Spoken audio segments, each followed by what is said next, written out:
Absolutely. I mean, not one promise has been kept to Black Americans in this country when every bit of prosperity you enjoy was built on our backs. 400 years of labor for free. And we never got our 40 acres and a mule.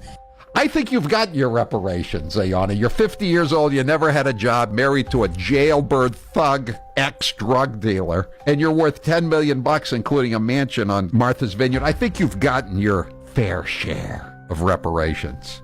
But she wants more. And we are still, harmed by practices like redlining and appraisal bias. Appraisal bias. And so we are long overdue for reparations. I'm proud to be the lead sponsor of H.R. 40. Black folks are certainly deserving of redress and reparative work, and one bill will not undo centuries of harm. They own $10 million worth of real estate, including a mansion on Martha's Vineyard. But she wants reparations. How gullible do you have to be? I'm all about supporting whatever is going to cost the taxpayers the least amount of money as somebody who wants to protect taxpayer dollars. That was Governor Maura Healey defending her state giving a $2 billion contract to Congresswoman Ayanna Pressley's husband, and she calls it saving taxpayer dollars. How gullible do you have to be? Here's the deal. Springfield, Massachusetts needs a new courthouse, so the state awarded a contract to Ayanna Pressley's husband and his partners to build a new one for $600 million. Then hubby and partners get to keep the building and rent it back to the state for 40 years. That's how you make the leap from $600 million to $2 billion. Can someone explain to me how this is saving taxpayers money? If you're going to spend $500 or $600 million to build it, wouldn't it make more sense to just own it instead of spending another $1.5 billion to rent it? Healey says she's saving money because Ayanna Pressley's husband's bid was the cheapest one on this ludicrous plan. But real savings would be not using a government project to funnel $2 billion to a congresswoman's husband, who, by the way, did 10 years in federal prison for drug trafficking. Since his time in the clink, he's become such a genius businessman and a trusted member of society that he deserved a $2 billion contract from the state. Boy. So we got to talk about a story that is flying under the radar, a mystery that we really should be talking about when you talk about mysterious deaths, okay? As a dead body has been found at a home owned by the husband of Massachusetts Rep. Ayanna Pressley. Now, Ayanna Pressley, everybody should be familiar with her. She's the bald-headed black woman who's a member of the squad, right? A far-left socialist who, believes in capitalism in her own personal life, okay? We're going to talk about that. Because her husband is facing massive backlash for going from con to essentially multi-millionaire real estate developer, which, again, is par for the course when it comes to the socialists. But first, we got to talk about this mystery. Again, a body found at the home of the husband of Ayanna Pressley. A story that is flying under the radar. I feel like if this was some Republican, right, somebody associated with Trump, and a dead body was found at their home, the mainstream media would be all over it, right? But when it comes to this, there's complete and total silence for the most part. So without further ado, let's go ahead and get into it. Boston police are investigating the discovery of a body at a Mattapan property owned by the husband of Congresswoman Ayanna Pressley. Good evening to you. I'm Ken McLeod. The identity of the victim and the circumstances surrounding this are still a mystery tonight. WBZ's Logan Hall spent his evening in Mattapan. There are still a lot of unanswered questions about this incident, but neighbors that we talked to on Malta Street tell us that there has been an increased law enforcement presence up and down this block. Boston police are investigating a dead body that was found at a property owned by the husband of Congresswoman Ayanna Pressley. A spokesperson for the Boston Police Department tells WBZ News that the homicide unit is handling the investigation. Red crime scene tape sealed off the home on Malta Street, and a Boston police officer was seen posted at the property. According to records from the city of Boston, Pressley's husband, Conan Harris, is listed as the owner of the home. A WBZ source says Pressley and Harris do not live at the home. It's a rental property that is currently for sale. The asking price for the home is $1.15 million. In a statement to WBZ News, a spokesperson said, quote, "The Congresswoman extends her deepest condolences to the impacted family." WBZ has reached out to the real estate agent handling this listing, but she has not responded for comment. Reporting in Mattapan, I'm Logan Hall. Interesting. Very interesting. Now, again, keep in mind that her husband is an ex-con, right? This is him. Congresswoman Presley, do you support... Sir, do not get my phone out of my head. Sir, Congresswoman Presley, do you support President Trump investigating Somali child care fraud in Minnesota? Congresswoman Presley. Amazing. Absolutely amazing. Yep. So what we have here is a felon, ex-drug trafficker, right? Who, spent 10 years in prison. And for whatever reason, right? Nobody's asking questions about why was a dead body found at this man's home, right? Nobody's asking questions about that. Okay. Interesting. Very, very, very interesting. Again, a $1.5 million home, by the way. Again, it's amazing how these socialists are rich, right? They're so much better off than everybody else in their personal lives, right? But they claim they're fighting for the working class, right? Because they're working class, just like everybody else, right? Just like me and you. Amazing. Absolutely amazing. Something else that the media is not talking about while they want to, sit around and talk about Trump and his family and, businessmen, right? Continuing to do business, right? Again, you have a drug dealer and a socialist congresswoman who apparently are great business people in their personal lives, okay?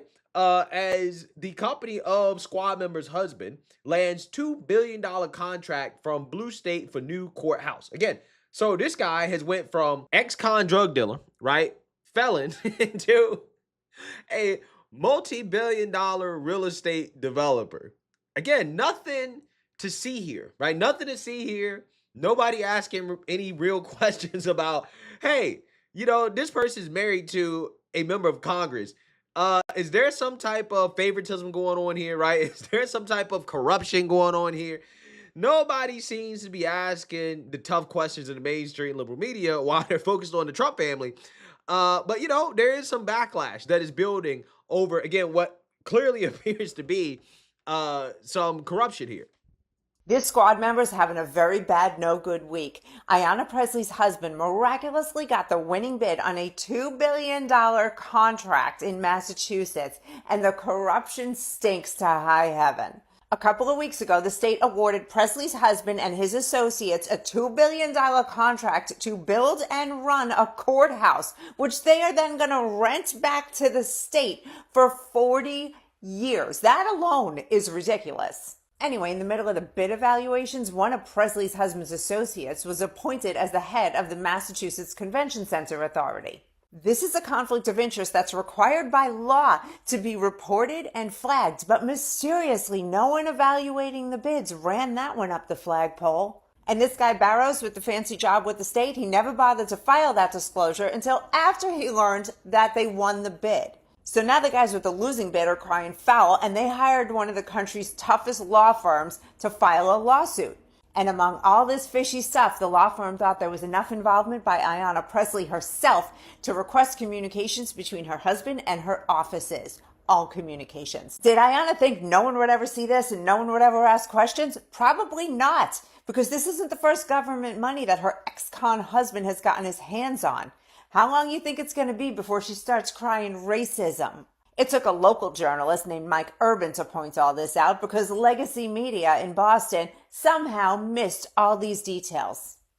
It's funny how that keeps happening. Yeah, that's par for the course in regards to how the media covers Democrats, right? But the Trump family, though, right? The Trump family, again, businessmen, right? Trump's sons who have been in business for a long time, right? That is something that we should be concerned about, right? The business that they're engaged in. But, a socialist who didn't own a damn thing, never ran a business, married a drug dealer, right? Ex-con, okay? All of a sudden now, they're owning multi-million-dollar properties, getting multi-billion-dollar real estate development deals from the state. Oh, well, see, nothing to see here, right? Nothing to see here. Not on BS Now, not on CNN, not on ABC, NBC, for whatever reason, We don't hear about this, right? We don't hear about this at all in the mainstream liberal media, right? But again, they want us to be concerned about the Trump family, though, right? The Trump family. What about the Presley family, right? What about these socialists who all seem to be rich, to be honest with you, when it comes to their own personal lives? Far-left Michigan Senate candidate Abdul El Sayed is increasingly facing accusations of champagne socialism. And his tax returns are adding fuel to that fire. The filing shows El Sayed's household income for 2025 was over $686,000. That's nearly 10 times Michigan's median household income.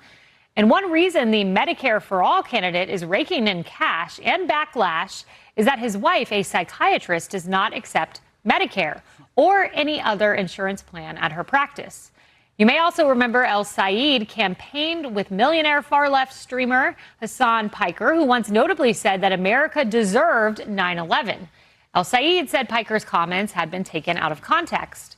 But maybe the reason El Sayed is doing decent in the polls is because this is his competition.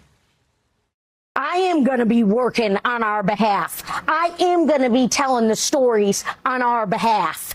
And you better believe I'm going to be doing it with a little bit of joy, a little bit of enthusiasm, a little bit of energy, and a little bit of stick it to them. Because that's the Michigan way. Amazing. Absolutely amazing. You can't make this stuff up. It's almost as if those who cry the most about the so-called rich, right, and corruption, okay, are the most corrupt, and they're also rich. Amazing how that works. A company where the husband of Representative Ayanna Pressley is a partner was selected for a nearly $2 billion deal to build a new courthouse in Springfield, Massachusetts, a decision now being challenged in court by rejected bidders who allege conflicts of interest tainted the process. Colden Harris, who has been married to the Massachusetts Democrat for more than a decade, is a partner with John Barrows in Kojo Real Estate, which is part of the Liberty Junction team selected in early July for the 40-year courthouse lease, according to the lawsuit. The plaintiffs allege Barrows' role as interim executive director of the Massachusetts Convention Center Authority created a conflict of interest because several members of that agency's board also serve on the Massachusetts Division of Capital Asset Management and Maintenance, the state agency that selected Liberty Junction. The lawsuit also described Harris as having, quote, deep conflicts, but its most detailed allegations center on Barrows' leadership role at the MCCA, another state agency. Presley, a member of the quote-unquote squad, was not accused of any wrongdoing by the plaintiffs, and there is no evidence she was involved in the bidding process to rebuild the aging Roderick L. Ireland courthouse. Well, I mean, look, again, I personally believe that is worth looking into. Again, she's a rep in Congress. Her husband had no prior experience being a real estate developer, right? No prior experience. Again, he's married to a member of Congress, and now all of a sudden, he's scoring these deals, right? I don't think that's a coincidence, right? I don't think that you just kind of stumble into this, especially after spending 10 years in prison. Records show the bidding process formally began June 30th, 2025, when DCAMM released its request for proposals for the Springfield Courthouse project. The plaintiffs argued that when Barrows became the head of the MCCA on January 14, 2026, he did not disclose his participation in the courthouse bidding process to the State Ethics Commission. The lawsuit also said the Liberty Junction proposal was not updated to indicate that Barrows had been appointed to a leading role on the MCCA. Massachusetts law generally bars state employees from having a direct or indirect financial interest in state contracts unless they qualify for an exemption, such as by making required disclosures to the State Ethics Commission and not participating in the contracting agency's work.